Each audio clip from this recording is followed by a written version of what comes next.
when I was young, I was afraid of old men. I think the reason for that is because when I used to walk to elementary school, my route went past what I believe now was a bar.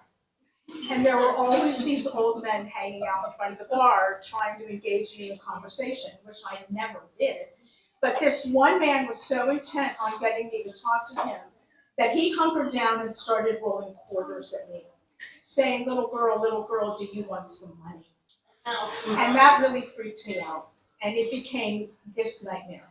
So this was my dream. I'm in my childhood bed, I'm facing the window, and I'm paralyzed with fear because I know this shriveled up, Rumpelstiltskin man is crawling up the outside of the house.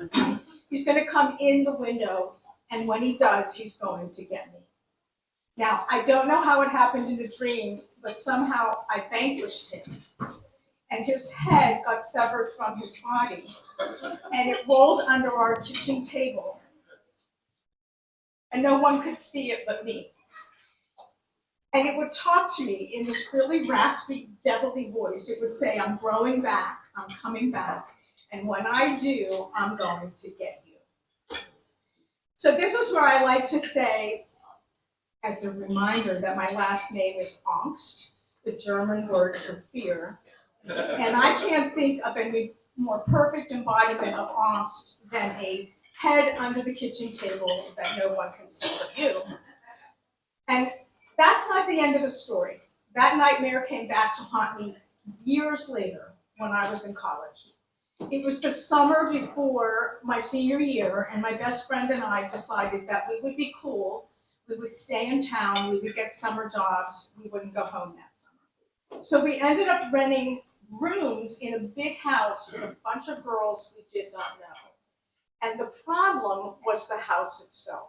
On a good day, it was forlorn. On a bad day, it was creepy. Like being in the dining room and it's raining, and so it's leaking down this ancient wallpaper, rusty red like blood.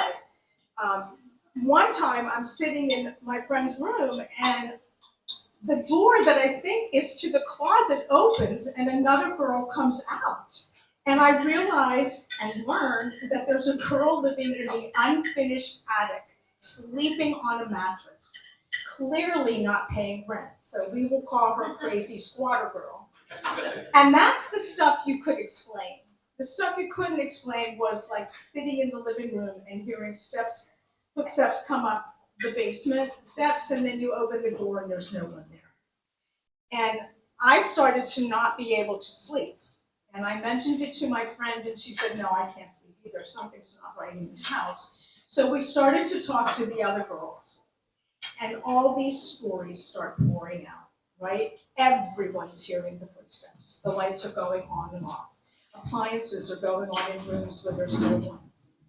It really was like out of a movie, except it was happening to us. And then we heard a story in town that someone had committed suicide in this home. So we're convinced we have a ghost. And in the beginning, we're like, oh, we have a ghost! And it was like kind of titillating, and then it wasn't. I mean, we were scared. At one point, my friend called a priest. And it turns out priests are not quick to run down the hill to help college kids with the ghost. So we would end up some nights sitting out in the yard crying, afraid to come into our house because of the ghost.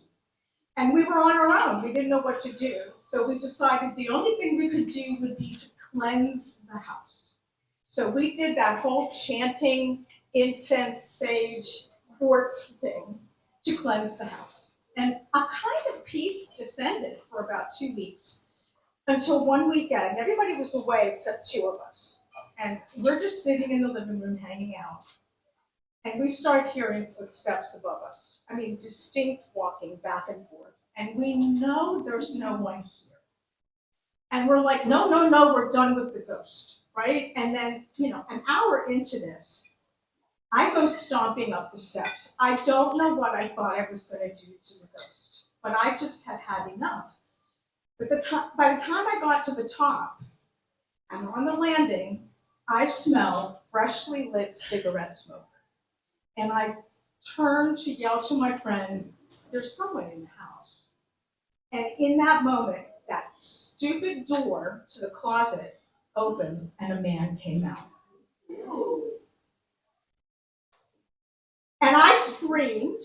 I screamed so loud I scared the shit out of my friend downstairs. And I scared the man. And the man's going like this to try to get me to stop screaming, so I'm just screaming more, right? Until he gets close enough that I can see that this is not some shriveled up, rumpled stiltskin man. This is the stupid idiot that's dating crazy squatter girl. And I'm like livid, like 20-year-old livid, and I say to him, how the hell did you get in here? What are you doing here? And this is the truth. He said, well, I was really drunk last night, and I had nowhere to crash, and it was too late to knock on your door. There are these crazy toe holds next to your chimney, so I crawled up the outside of your house and came in the window. So I chopped off his head. I was gone. I was 20. I stomped into my room, and I honestly feel like I don't know what's worse, a ghost that's sad and wants your attention, or a human being that's just an idiot.